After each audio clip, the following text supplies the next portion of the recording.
دوستان سلام، حالتون چطوره؟ خوبین؟ بچه ها این ویدیو رو صرفا جهت این دارم ضبط میکنم که تمام آیتم های داخل منوی قیمت که شما اما توی دایرکت درخواست میکنید و ما براتون ارسال میکنیم رو جز به جز توضیح بدم و شما هم آگاه باشید که چه چیزی دارید اما تحویل میگیرید و بقیه جاها چه چیزی باهاتون صحبت میکنن و چه چیزی بهتون تحویل میدن. من دارم دونه بدون آیتم ها رو افشا میکنم که چه چیزهایی دارم، چه پکی رو کاملا توی اینو جا دادم، با چه قیمتی.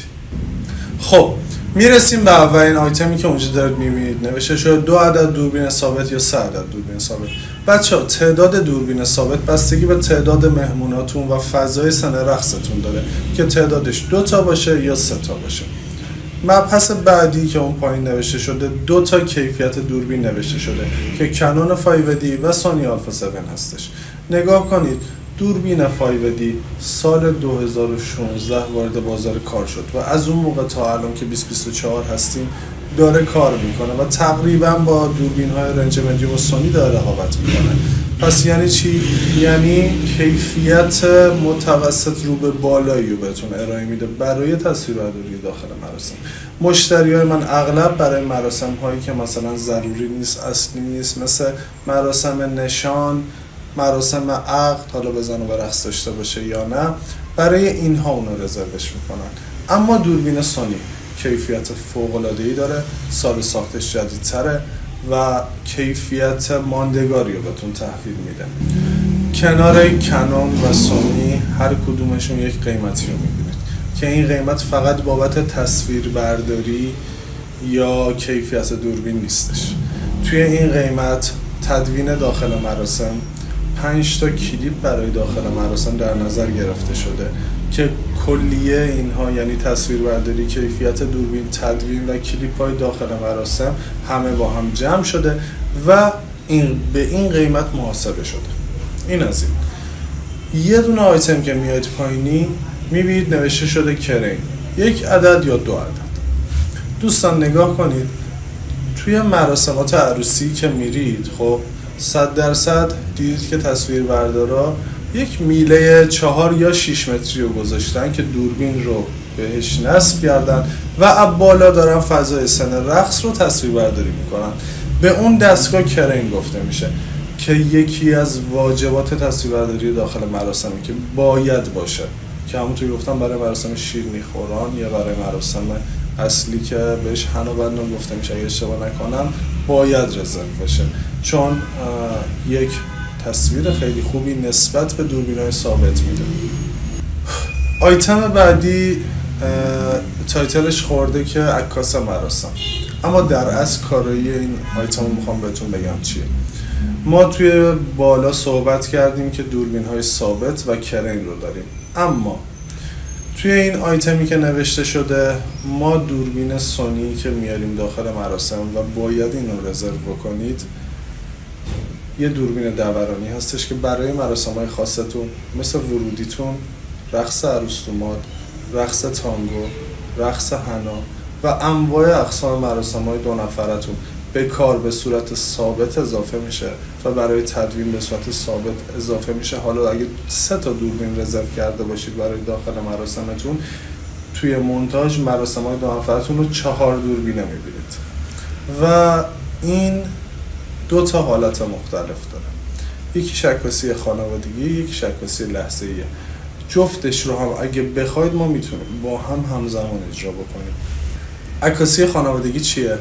انتهای مراسم که عروس دوماد توی حجله وایسادن و دونه به دونه فامیلا و پدر مادر میان عکاسی میکنن، تمامی فایل ها چه 50 تا دونه عکس بشه چه 5000 تا دونه عکس بشه، ما همه اونا رو توی هارد خودتون یا فلش خودتون بهتون تحویل میدیم.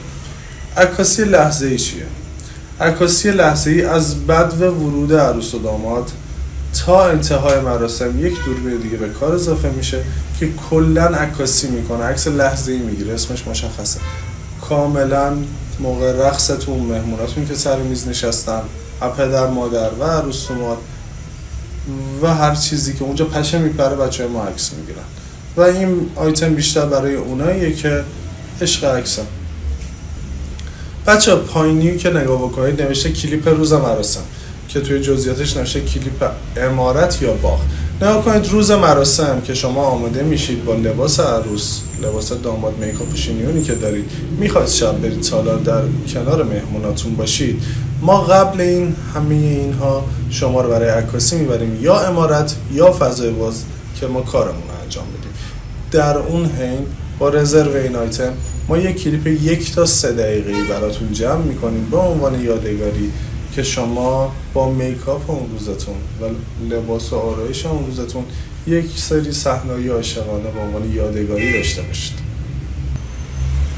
خب میرسیم به قسمت قشنگ ماجرا، کلیپ فرمالیته.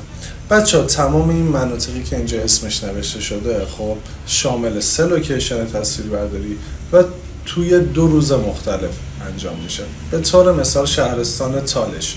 توی شهرستان تالش ما کجاها میریم؟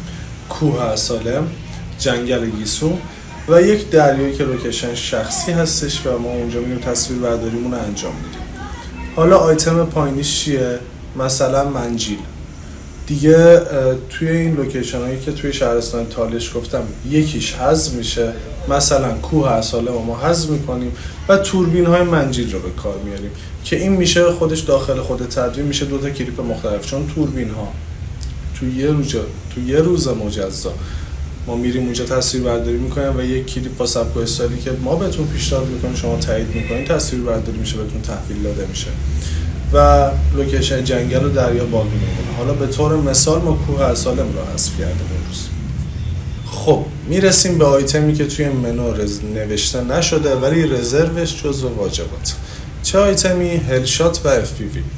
پرنده‌ای که ما باش تصویر برداری میکنیم کیفیت خیلی بالایی داره و نحوه رزروش به صورت اینه که پارت به پارته.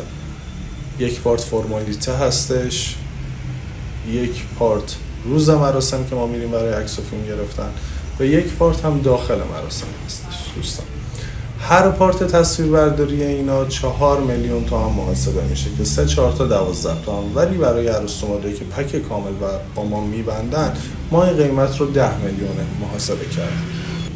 دوستان میرسیم به بخش جذاب آلبوم. نگاه کنید آلبوم ها رو توی 2 ابعاد مختلف 30x60 و 40x60 در 2 تعداد برگ مختلف 10 برگ و 15 برگ در 3 طرح مختلف میتونید رزرو کنید. یعنی اینجا شما محدودیت آلبوم ندارید، حتی رنگ پارچه آلبومتون رو هم خودتون میتونید رزرو کنید و انتخاب بکنید. ما به این صورت کارو بهتون تحویل میدیم، همه چی به سلیقه مشتری. نگاه کنید به صورت نرمال چیزایی که اینجا نوشته شده آلبوم 30x60 مشکی که از 6 میلیون و 500 شروع میشه که همراه با کیف سامسونت، آلبوم رومیزی یا همون مینی آلبوم و خود آلبوم اصلی هستش که داخل 10 صفحش هولوهشه 30 تا 45 تا دونه عکس جا میگیره. توی 15 صفحش تا 70 تا دونه عکس ادیت شده ما میتونیم جا بدیم. راستی یه چیز در مورد آلبوم بگم، این قیمت آلبوم هم دقیقا مثل همون قیمتیه که توی تعداد دوربینا ما تدوین و کلیپ و همه اینا رو باهاش محاسبه کرده بودیم. آلبوم هم به همین صورته. یعنی چی؟ یعنی که شما وقتی که آلبوم رو رزرو میکنید فایل‌های ادیت شده رو اما میگیرید، خود آلبوم رو اما میگیرید و کلیه فایل‌های عکس 2 نفرتون فایل خامش رو هم اما تحویل میگیرید. اما اگه آلبوم رزرو نکنید و تعداد فایل عکس ادیت شده اما بخواید، هزینه عکس‌های خام جداگونه محاسبه میشه و اون هم محاسبهش بستگی به تعداد عکس‌های خام داره.